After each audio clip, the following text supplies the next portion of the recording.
បន្តិចហើយត្រាន់ត្រៃអានំមកនឹងឆោមយំអូនចង់ស្ដាប់លេងចង់រួមនឹងបងស្នេហ៍ស្នងវ័យក្មេងរំហើយទៅគេងកន្លែងទូកយើង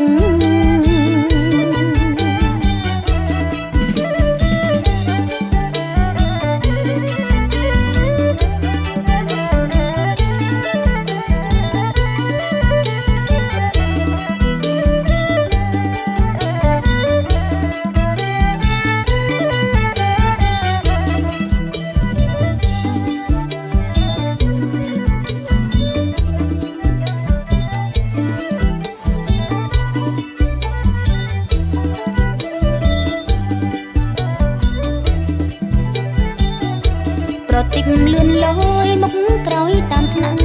បណ្ដែតបណ្ដាំតាក់ដួងនេត្រាលឿនភ្លឺគ្រប់ពោអង្គសូររចនាជាតិហើយសាសនាព្រៀងមហាក្សត្រថ្លៃ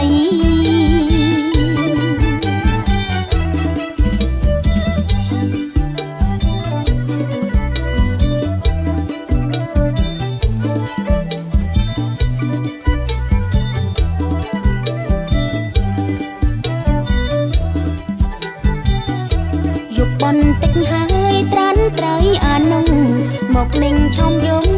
អូនចង់ស្ដាប់លេងចង់រួមនឹងបងស្នេហ៍ស្នងវ័យក្មេងរំហើយទៅគេ